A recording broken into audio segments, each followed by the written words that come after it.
Good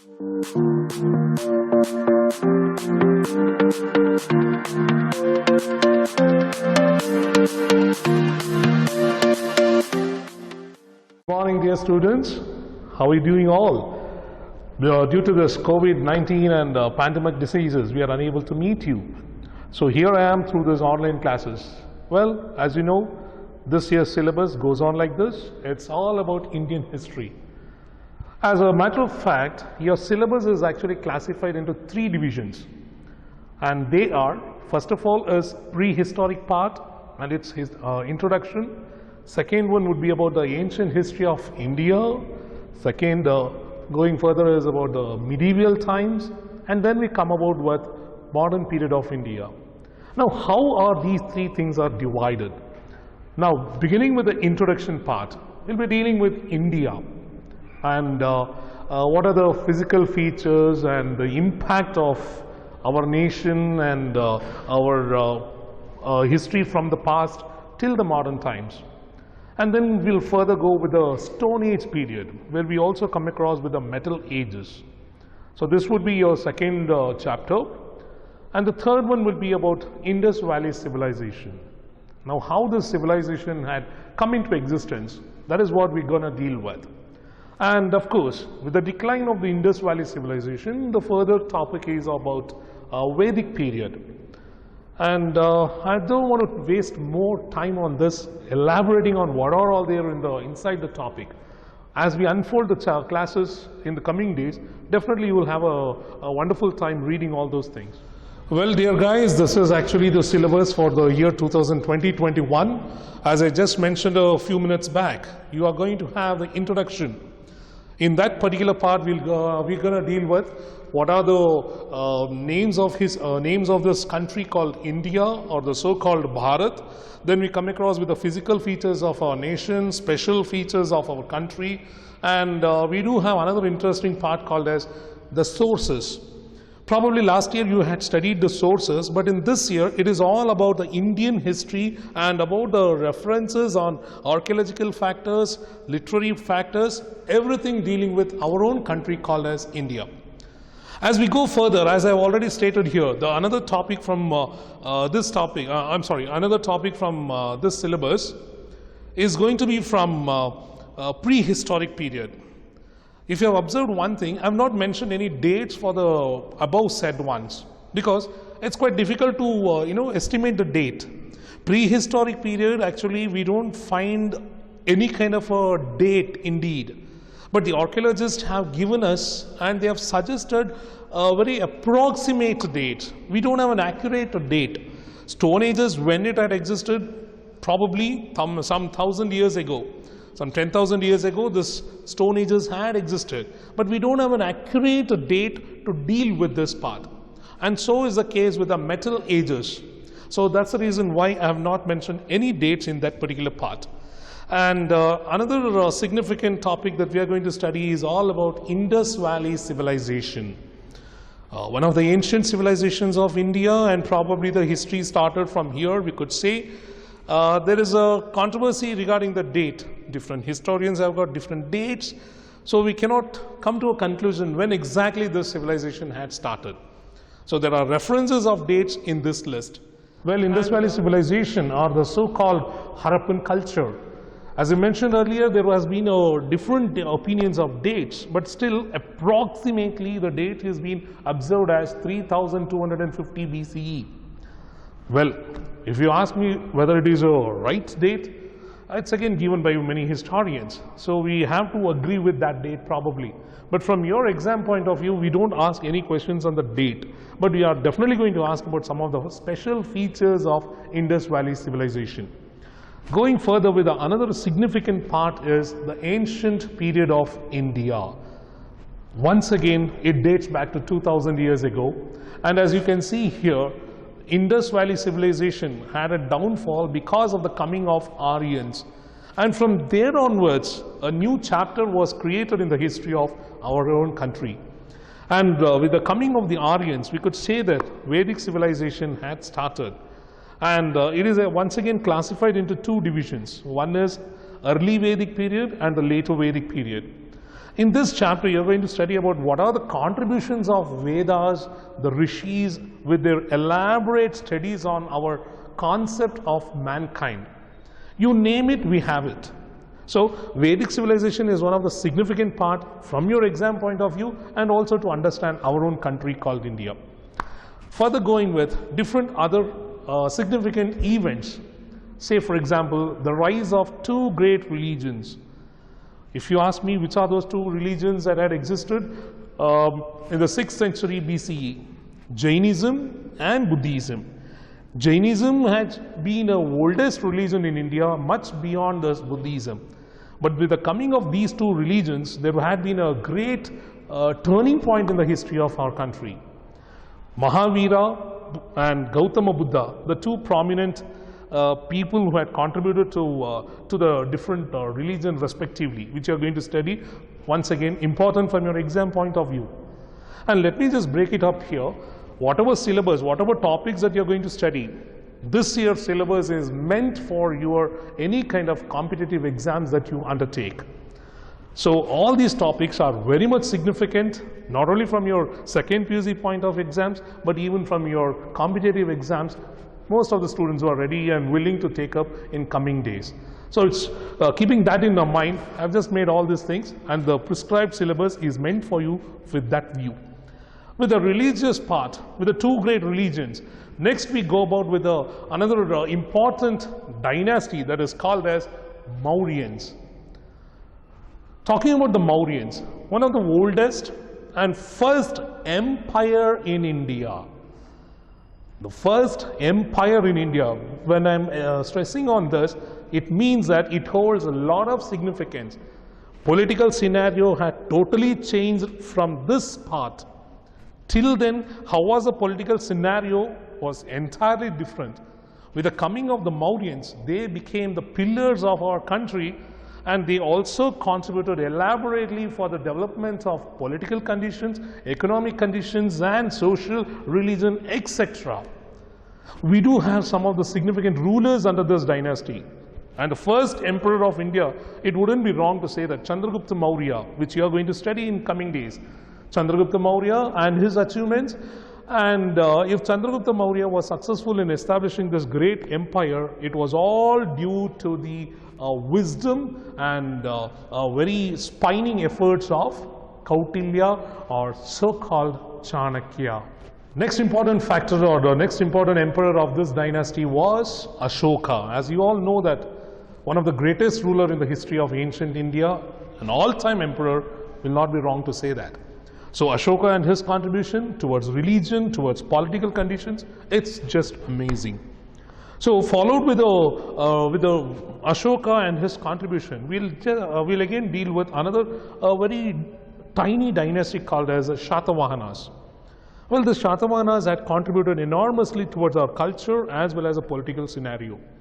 There are a lot of things to be mentioned about the Shatavahanas because they were the one to give more emphasis on architectural part, which holds very much significance from your second PUC exam point of view, as well as religious part is concerned.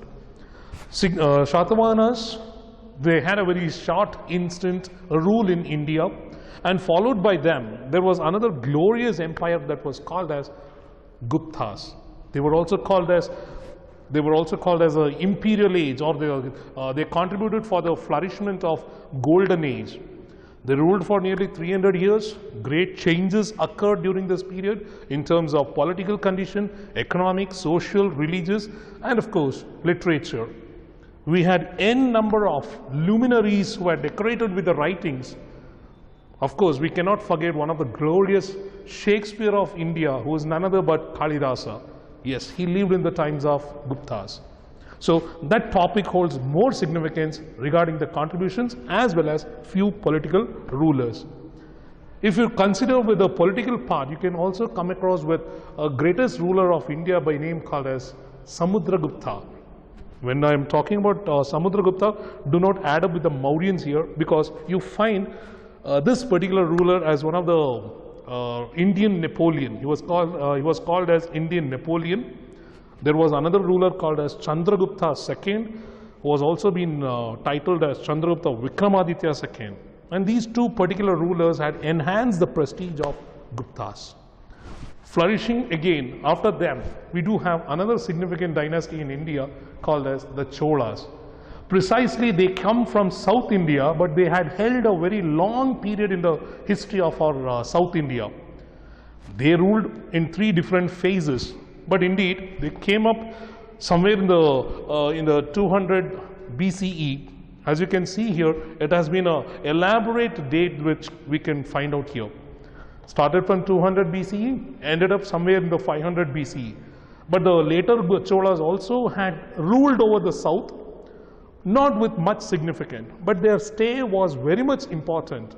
It was very much important for the building of empire of various other dynasties of the south. The age of Vardhanas is another important dynasty as related to the ancient history of India, because this dynasty was considered to be the last Hindu dynasty in the ancient period. Because after the decline of Vardhanas, there had been political changes. There had been a great number of changes in India which occurred, and I would tell you that these changes had a great impact over the country in terms of religious, in terms of political part. Because you can see that many number of foreigners invading towards our nation after the decline of Vardhanas. We could say that till the Vardhanas, there had been a strong iron fist of administration in our country. But later on, the clutches were lost, and a few invaders attacked over India, and those things will unfold in later stages. Next one is about some of the significant contributions by the South Indian rulers. So far we just came up with the North Indian rulers, but now we are going to deal with South India, precisely from Karnataka as well as Tamil Nadu region. Well, in your syllabus you might be wondering, sir, why are we dealing with the Tamil Nadu dynasties? Ancient history of India has got the dynasties from Tamil Nadu, dynasties from Karnataka, of course dynasties from Kerala and from Andhra. All these four dynasties comprises the history of the south. And all these four dynasties hold a very strong phase in the history of our South India. So in fact, coming with the Chalukyas of Badami, they ruled for just 200 years, but their impact was tremendous. Contributions are still there. The contributions of Chalukyas are evident even now in the places called as Badami or Aihole or Pattadakal. Glorious rulers also had ruled over Karnataka, enhancing the prestige of Karnataka. And of course, there was a Chinese traveler who visited in the times of Chalukyas. Going further, another significant dynasty in the Deccan called as Pallavas.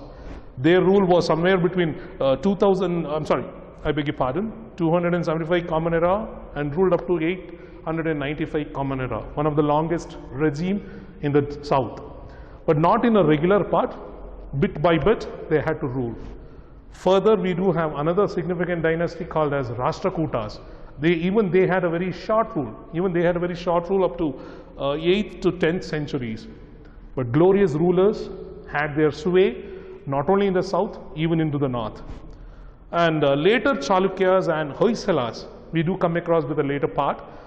You might be wondering these two short dynasties, they ruled for a very they ruled only for a short period of time, but their contribution towards culture is significant.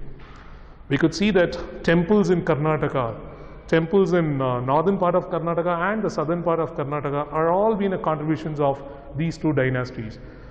If you visit Belur or Haribid or Somanathapura, that was a tremendous contribution of Hoysalas. Chalukyas towards the northern part, Haveri, Lakundi and few more other regions where you can find their contributions, and that had been crafted in a very elegant manner. When you say about the architecture, it is not just Taj Mahal which holds a significant place. There are many number of temples, n number of temples in the south which occupies a high place. So far we were just discussing about the North Indian rulers during the ancient history of India. And now we are setting our foot. Our next phase is all about the medieval rule in India, which holds much more significance, because you can see that a lot of changes occurring in India with the coming of these rulers and these dynasties. Now, with the death of Harshavardhana and the end of Vardhana dynasty, the unity of India was totally broken away. Many number of petty dynasties, petty rulers declared freedom. They came out of the umbrella of Vardhana dynasty and they started administering their own kingdoms, which perhaps led to disunity. And this disunity had led for many foreign invaders. The Arabs came to India. They were the first to invade India. As you can see, this was again a turning point in the history of medieval times. Coming with the Arabians, then followed with Muhammad of Ghazni. And believe it or not, Muhammad of Ghazni invaded India for about 17 times. Books have got different expeditions. Few books says about 14, some books says about 17. We'll stick on with the 17, which is prescribed in your text. So he came to our country and looted the wealth for about 17 times. And you should be analyzing one more factor here. Though he had invaded 17 times, the wealth did not drain in India. That is more important factor that we need to understand. Followed by Muhammad of Ghazni was Muhammad of Ghor, who came to India in the later centuries. In the 12th centuries, he came to India with the view of looting the wealth, but only to be defeated by Prithviraj Chauhan and Raja Jaichand. So he was sent back away. He was sent away from India, and once again he came back within a few years. The very following year he came to India, and he was successful this time because there was a rift between Jaichand and this Prithviraj Chauhan. Due to that, history of India had changed over the period of time. What if Muhammad of Ghor had not invaded India? Probably history of India would have been much more different. But unfortunately, India was destined to be ruled by this particular dynasty. So, with the coming of Muhammad of Ghor, he made one of his slave as a ruler of this dynasty, which perhaps came to be called as Mamluk dynasty or slave dynasty under the umbrella of Delhi Sultanate. Not to get confused, Delhi Sultanate is different from Mughals. Delhi Sultanate came somewhere in the 13th century, in the beginning of the 13th century, 1206. 1206, the slave dynasty came to power with Qutbuddin Aibak as the first ruler of slaves. He was the one to start with the work of the famous Qutb Minar. But midway, due to some accident, he expired. And that was followed by following ruler Iltutmish. And we have got one more significant thing to mention about the slave dynasty in Delhi. In the history of our country, the first women ruler had ruled over India for a very short period of time. Indeed, she ruled for a few years, but she holds a high place in the history of medieval India. Her name is Razia Sultana. When I say that she holds a high place is because, as you all are aware, that Islamic religion is basically an orthodox religion. And during the medieval times, in the 13th or in the 14th century, it was the same way. And amidst all the opposition, she came to power. She came to power, she held the throne for some years, but as you all know, treacheries and betrayal, she lost her life, leaving behind a vast kingdom. And then came another important ruler among this dynasty, whose name was Balban. So 4 significant rulers are there considered under the slave dynasty. And later on, this dynasty was overthrown by another significant Sultanate of Delhi called as Khilji dynasty. Among the Khilji dynasty, we do have the most important ruler, which is very much important from your exam point of view. His name is Alauddin Khilji, a conqueror, a contributor towards political part, a contributor towards the economic structure through his market reforms. His market reforms has been recognized even by the government of India as to be more useful if that kind of methods are adopted. Because I'm really sure that if that kind of methods are implemented in today's world, maybe the economic problems would be totally, under the control. Unfortunate that we don't have that part. Anyways, Alauddin Khilji's market regulations was very much significant to note with. A great conqueror, who had also invaded the south, the west, and towards the east. He brought all the dynasties under his control. So his questions and his topic is there in this Delhi Sultanate. Then after this Khilji dynasties, we come across with another important dynasty called as Tughlaq dynasty. Among the Tughlaq dynasty, we have to study about Muhammad bin Tughlaq. He is considered as a craziest ruler, but indeed he was an intelligent, known for his wisdom, but he had lacked one thing, and that was common sense. If he had been, or if he had used his common sense, probably today we would have studied him as one of the prominent ruler, but we study him as a failed ruler in this topic. And later we do have the Sayyids and Lodhis. Their stay in India was very much insignificant. But Lodhis hold a very important part, because it was during the period of Lodhis the significant battle was fought. An historic battle was fought in the year 1526. I'm sure you would have guessed it by now. That was the first battle of Panipat. It was a changer. It was a political changer in the history of India. Once again, it was an invader from Turkish region, Babur, came to India, wanted to establish a new dynasty in India, and he was successful in defeating Lodhi. 1526, the Indian ruler was defeated, and Babur established the mighty Mughals. He established a Mughal kingdom in India, but even he could not foster it, or he could not enhance the glory of India for a long time, because his death was in a very short period, soon after the establishment of this kingdom. He could only engage in 3 wars, and soon after the war, he could not sustain for a long time. He died of natural causes, leaving behind a vast empire that was carried on by his son, who lost it and regained by another ruler by name called as Akbar the Great. And Akbar tremendously had contributed towards the culture, towards politics, religion, economic structure, social and many more attributes. So that question is very much there from your exam point of view, and one of the most significant rulers of India in medieval times. Followed by the Mughals. If you look into the medieval part of Karnataka, we do have another imperial empire that was called as Marathas. Marathas were led by one ruler by name Shivaji. Chhatrapati Shivaji, who was a main reason for the upbringing of this Maratha kingdom. We could say that they were only like a tribesman. They lived as a tribal part in a hilly region. He was the one to unite them and to fight against the Mughals and few more other Deccan sultans. So his stay in India and his administration have also been a tremendous part in knowing about the medieval times of Indian history. The next significant dynasty in the Deccan part, coming down towards the Karnataka part, we have an imperial empire as called as Vijayanagara Empire. Started in 1336 to 1646. Their stay in India, their stay and administration in Karnataka is remembered as one of the glorious empire during medieval part. Their economic structure, it's just amazing. Their political structure, it was mind-blowing. Contribution towards culture, tradition, heritage had been tremendous. They had taken progressive steps in developing the religious and social causes. As you can say that today we are even celebrating Dasara.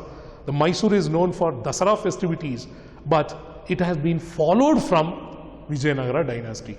How the festivities to be carried on and all the other significant things was all being carried from the Vijayanagara times. So that is a glorious part about Vijayanagara kingdom. And there had been tremendous rulers who had brought the entire south under his control, and his name is Krishnadevaraya. He holds a very significant place in the history of Karnataka. And of course, their contemporaries were Bahmani kingdom. Through many occasions, Bahmani sultans and the Vijayanagaras had usually had a rift and fight. Most of the occasion, they were friends, and in between, their enmity had started up. And further, that led to the conflict called as Battle of Talikota, in which the charm of Vijayanagara was lost due to its defeat in the hands of sultans. So Bahmani kingdom even have contributed enormously in Karnataka in terms of fort, in terms of palaces, in terms of mosque. If you look into the Gulbarga, Raichur regions, Bijapur regions, we can see the great contributions of these kingdoms. Further, we go across with the socio-religious reforms. Our India has been a country with the spiritual attributes. We do have many number of spiritual thinkers who brought a unity among the Indians. They also brought a changes in the following part of what we say as blind faith. Superstition and blind faith was, they tried to remove away these kind of things from the minds and the eyes of the people. And there were few people who really struggled hard to eradicate these social evils from the society. I would name it as Acharya Trayas, in which we come across with Shankaracharya, Ramanujacharya, Madhvacharya, and of course Basaveshwara. The three Acharyas and Basavanna were a great socio-religious reformers who existed in the medieval times. So these are the things that we come across with the medieval history in India. Well, for a few minutes ago, we had been discussing on the history of ancient India. We had been discussing about the medieval history of India. And the later part, the final part, is all about the modern period of India, which I would think of having the discussion in later times.